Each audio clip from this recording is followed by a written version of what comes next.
सभी देखने वाले व्यूवर्स का वेलकम किया जाता है। आज की छोटी सी वीडियो में मैं आपके साथ syllabus for soldier general duty यानी कि जितने भी विद्यार्थी अग्निवीर आर्मी की तैयारी कर रहे हैं और जितने भी विद्यार्थी 2025 के अंदर टेरर आर्मी के अंदर टोटली फिट हो गए हैं, नए हैं, तो उनके लिए ये सिलेबस बहुत खास होने वाला है। इस सिलेबस को मैं जैसे जैसे बताऊंगा, अगर वैसे वैसे आपने फॉलो किया, मैं गारंटी से कहता हूँ कि आपके 45 से प्लस क्वेश्चन होने की पूरी संभावना है। तो जैसे हम चलते हैं इसके पैटर्न के ऊपर, आपको टोटल 4 सेक्शन दी जाएंगी। यहाँ लाइकन बी सी 3 ही सेक्शन हैं। जैसे जनरल नॉलेज आपके अंदर 15 क्वेश्चन पूछे जाएंगे, 15 प्रश्न पूछे जाएंगे, 30 मार्क्स के पूछे जाएंगे ये। तो टोटल आपका 100 नंबर का ये पेपर होगा। जैसे जनरल साइंस के बीच में आपको 20 प्रश्न पूछे जाएंगे और 40 मार्क्स के होंगे। मैथ के अंदर आपको 15 प्रश्न पूछे जाएंगे, 30 मार्क्स के होंगे। तो यहाँ पे पास मार्किंग बताया हुआ है 32, बट ऐसा नहीं है पास मार्किंग। अब कंपटीशन हाई हो रहा है, पास मार्किंग 32 नहीं चाहिए, अब ज़्यादा चाहिए। पर तो हम सिलेबस के ऊपर चलते हैं। जैसे जनरल नॉलेज के बीच में आपको किस टाइप के प्रश्न आएंगे, कैसे आपको तैयार करना है, कहाँ से आपको तैयार करना है, जैसे आपको मैं बता देता हूँ। एब्रीवेशन आपकी फुल फॉर्म्स पूछी जाएंगी। जैसे आपको कभी कभार लास्ट टाइम 2016-17 में एक फुल फॉर्म पूछी गई थी एलपीजी के बारे में। तो जब मैंने एग्ज़ाम दिया था इसके बारे में, तो उसके बाद आप देख सकते हैं इसके बीच में स्पोर्ट्स के बारे में आप नेशनल इंटरनेशनल के बारे में पढ़ सकते हैं। स्पोर्ट्स में जैसे आप वॉलीबॉल के बारे में पढ़ सकते हैं, वॉलीबॉल में कितने प्लेयर होते हैं, ये कहाँ का खेल है, कैसे खेला जाता है। क्रिकेट के बारे में पूछ सकता है, ये इसकी कौन सी टर्म होती है स्पोर्ट्स, मतलब क्रिकेट के बीच में कौन सा प्लेयर आपका इस वक्त करंटली खेल रहा है। ऐसे क्वेश्चन आपके फ्रेम किए जाते हैं। अवार्ड्स और प्राइज़ के बारे में आपको आगे तो दिया हुआ है। जैसे नेशनल अवार्ड्स, इंडिया के बहुत सारे नेशनल अवार्ड्स हैं। आपको गलेंट्री अवार्ड, जैसे हिंदुस्तान इंडिया का भारत रत्न है, सबसे बड़ा सिविलियन अवार्ड है। उस तरीके आर्मी का पूछा जाए सबसे बड़ा गलेंट्री अवार्ड कौन सा है, परमवीर चक्र है, वीर चक्र है, सूर्य चक्र है। इस तरीके आप इन अवार्ड्स को अच्छी तरीके पढ़िए।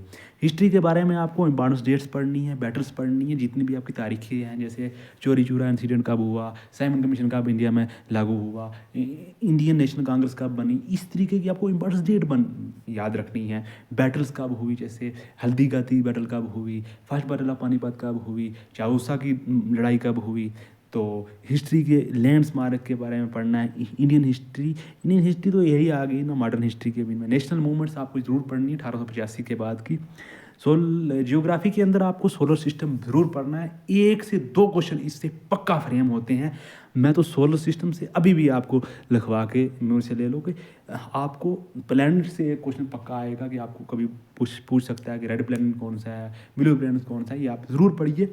अर्थ प्रिंसिपल वी पीक्स के बारे में आप पढ़िए कि फलानी पीक्स कितनी है, पक्का क्वेश्चन आएगा। पिछली बार पूछा गया था ये क्वेश्चन कि इस इनमें से सबसे हाईएस्ट पीक इंडिया की कौन सी है। तो आप ज़रूर हमें कमेंट में बताएं कि कौन सी है। जैसे कंचनजुंगा है, गोल्डन वेस्टिन है, या K2 है, इनमें से कौन सी है। डेजर्ट आपके बारे में ज़रूर पूछा जाएगा, डेजर्ट के बारे में क्वेश्चन पूछ सकते हैं। रिवर के बारे में आपको ज़रूर जानकारी रखनी है, वो चाहे जम्मू कश्मीर के रिवर हों या इंडिया के बाकी किसी भी, कहीं हिमालयन रिवर हो, नर्मदा हो, कावेरी हो, बे ऑफ बंगाल में कौन सा रिवर बहते हैं, अरबियन सी में कौन से जाते हैं, हिमालयन रिवर कौन से हैं, ये नॉर्मल सी आपको इंट्रोडक्शन होनी चाहिए।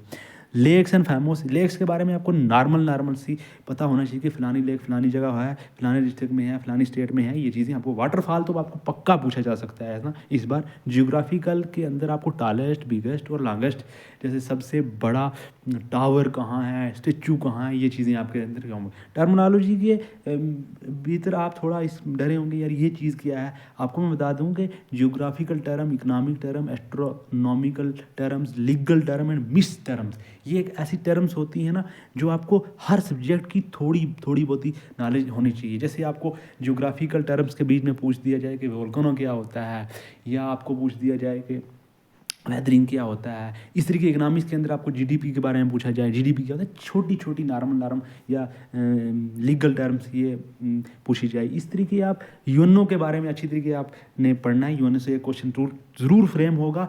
कितने इसके सेक्रेटरी हैं, तो ये कब बनी, इसके कितने मेंबर हैं। इंडियन स्टोन्स के बारे में आपको ज़रूर पढ़ना है कि कौन सी सिटी किस नदी के ऊपर तैनात है। जैसे स्टेट्स और यूटीज़ के बारे में पढ़ना है।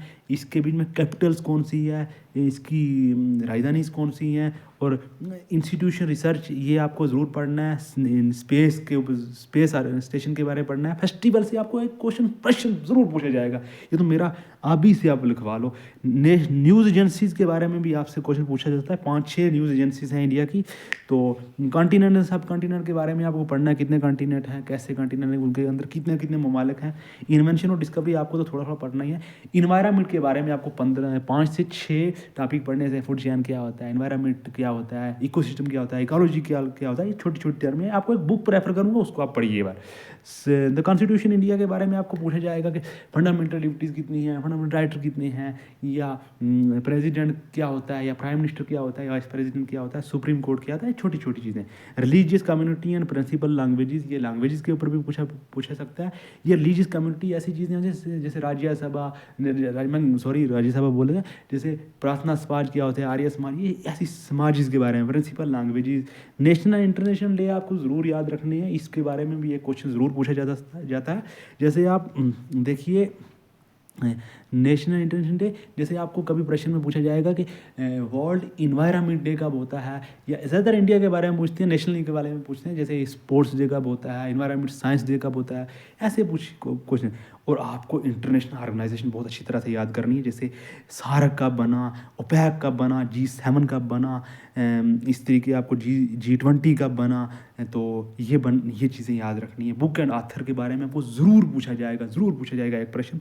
Words of planet and animal, ये भी आप याद रखिए। हु का ज़रूर पढ़िए आप। करंट अफेयर भी थोड़ा बहुत आपको ज़रूर याद रखना, स्पोर्ट्स के बारे में। तो उसके बाद हम जनरल साइंस के ऊपर चला जाएँ। जनरल साइंस भी आपको 20 प्रश्न बताए हुए हैं, लेकिन इसमें 15 प्रश्न पूछे जाते हैं और 5 प्रश्न रीजनिंग के भी पूछे जाते हैं, वो इसी के साथ होते हैं। जैसे फूड एंड न्यूट्रिशन के बारे में आपको पूछा जाएगा कि फूड ये हम खाते हैं कैसे हैं, HCl क्या होता है, मैदा लीवर क्या चीज़ है, कितने होते हैं, चंबर कितने होते हैं, मतलब ऐसी चीज़ें। डिजीज़ एंड प्रिवेंशन, आपको ये एड्स के ऊपर कौन सी चीज़ आपको मतलब कैसे प्रिवेंशन इसकी हो सकती है, बचाव कैसे हो सकता है, इसके ऊपर कौन सा इंजेक्शन है, या वगैरह इस विटामिन के ऊपर पक्का आपसे प्रश्न एक पूछा जाएगा। और उसके बाद आप जैसे फिजिक्स, केमिस्ट्री और बायोलॉजी, फिजिक्स के अंदर आपको SI यूनिट, न्यूटन के लॉ, ये छोटी छोटी चीज़ें आपको ज़रूर पढ़नी है। लाइट क्या होती है, ह्यूमन आई क्या होती है, ये चीज़ें पढ़नी है आपको। टिंडाल इफेक्ट क्या होता है, स्कैटरिंग ऑफ लाइट क्या होती है, टोटल इंटरनल रिफ्लेक्शन क्या होता है। केमिस्ट्री के अंदर आप छोटी छोटी चीज़ें जैसे कोई रिएक्शन होगी, endothermic, exothermic, displacement, D exothermic reaction. Biology के अंदर आप छोटी छोटी चीज़ें याद रख सकते हैं, जैसे बायो के अंदर आप ज़रूर पढ़िए। तो साइंटिफिक मेडिकल टर्म्स आप इसमें आ सकती हैं, तो साइंटिफिक टर्म भी आ सकती हैं और साइंटिफिक रिसर्च इंस्टीट्यूशन भी आ सकती हैं। और उसके बाद आपको नंबर एबिलिटी 5 प्रश्न पूछे जाएंगे, ये सिंपल होते हैं, टोटली सिंपल होते हैं। थोड़ी बहुत ही रीजनिंग आप ज़रूर आपको आती होगी। कभी कभार ये पूछा जाएगा कि टाल, तो उसके आगे दिया होगा स्मॉल, तो ये क्या, आप इसमें उल्टे हैं, मतलब जिद है, एंटोनियम है। इसी तरीके आपको ऑप्शन में अलग अलग चीज़ें दी होंगी और एक मिलता जुलता होगा। जैसे आपको एक स्क्वायर दिया जाएगा, 5 का स्क्वायर 25, 6 का स्क्वायर 36, 7 का स्क्वायर 49। तो नीचे ऑप्शन में दिया जाएगा कि 8 का स्क्वायर आएगा, 9 का स्क्वायर आएगा, 10 का स्क्वायर आएगा, क्योंकि 7 के स्क्वायर के आगे अब 8 का स्क्वायर आएगा। नीचे ऑप्शन में 10 भी दिया हो, 10 का स्क्वायर भी दिया होगा। रीजनिंग के ऐसे छोटे छोटे प्रश्न होंगे। एक रीजनिंग में थोड़ा सिटिंग अरेंजमेंट वाला भी क्वेश्चन आता है, और एक रीजनिंग में क्वेश्चन कौन सा आता है कि आपका वो वाला आता है, डिडक्शन वाला आता है। मैथ को लेकर बच्चे काफ़ी डरते हैं, लेकिन इसमें टोटली डरने की बात नहीं है, ये बहुत सिंपल आता है। जब मैंने भी इसका सिलेबस को जांचा पड़ताला और पेपर देखे तो मुझे भी डर लगा था, बट फाइनली जब मैं मॉक दिए और मैंने ये पेपर दिया तो मुझे इसका टोटली डर नहीं लगा। तो आपको अर्थमेटिक बहुत अच्छी तरह से तैयार करनी है। एक क्वेश्चन आपको HCF से आएगा, एक LCM से आएगा, एक डेसिमल फ्रैक्शन से ज़रूर क्वेश्चन आएगा। स्क्वायर रूट से पक्का एक क्वेश्चन आएगा, पिछली बार 5 का स्क्वायर पूछा गया था। परसेंटेज से एक ज़रूर क्वेश्चन आएगा, एवरेज से भी एक ज़रूर क्वेश्चन आएगा, रेशियो प्रोपोर्शन से आपको ज़रूर एक क्वेश्चन आएगा। जैसे ये 2-3 टाइप की रेशो होती है। पार्टनरशिप से आपको पक्का क्वेश्चन पूछा जाएगा। प्रॉफिट लॉस से भी आपको 100% क्वेश्चन पूछा जाएगा। यहाँ से यूनिटरी मेथड टाइम वर्क से इससे 1000% क्वेश्चन आएगा कि फलाना बंदा, एक बंदा 10 दिन में काम करता है, 20 दिन में करता है, तो ये आपस में टुगेदर होकर कितने दिन में करेंगे। ये सिंपल इंटरेस्ट से भी आपको आने की बहुत ज़्यादा चांसेस हैं। आपको अलजबरा से डरने की कोशिश नहीं है, इससे कभी कभार क्वेश्चन आता है बट नहीं आता है। तो मैं ज्योमेट्री से आपको ज़रूर प्रेफर करूँगा। ज्योमेट्री से कभी कभार एक क्वेश्चन आ सकता है, और लाइन और एंगल के बारे में ज़रूर एक क्वेश्चन आ सकता है। मेंसुरेशन से आपको ज़रूर एक क्वेश्चन आ सकता है, वो चाहे आप स्क्वायर पे हो, रेक्टेंगल पे हो या पैरेललोग्राम पे हो, तो क्यूब पे हो, क्यूबाइड पे हो, कोन पे हो या सिलेंडर पे हो या स्फेयर पे हो, इससे आपको एक क्वेश्चन ज़रूर आएगा मेंसुरेशन से। और लाइन ज्योमेट्री से भी आपको नॉर्मल पूछा जाएगा, ये लाइन क्या होती है, एंगल क्या होता है, ट्राइंगल में कितनी किस्म होती हैं, क्वाड्रिलेटर में कितनी साइड्स होती हैं, पैरेललोग्राम की कितनी साइड होती है, इस तरीके का क्वेश्चन पूछा जाएगा। और आपको 80% तो आपका अर्थमेटिक से मैथ पूछा जाता है। ये टोटली सिंपल होता है। अगर आपको हमारी ये वीडियो अच्छी लगी तो आप हमें ज़रूर फॉलो कीजिए। ऐसी मज़ीद वीडियो पाने के लिए अंजुम सर एकेडमी के ऑफिशियल अंजुम जोन को दीजिए इजाज़त, और आप देखते रहें अंजुम सर एकेडमी का ऑफिशियल यूट्यूब चैनल। तो फिर किसी वीडियो में हाज़िर होंगे, तब तक आपने मेज़बान को दीजिए इजाज़त। अल्लाह ने के बाद।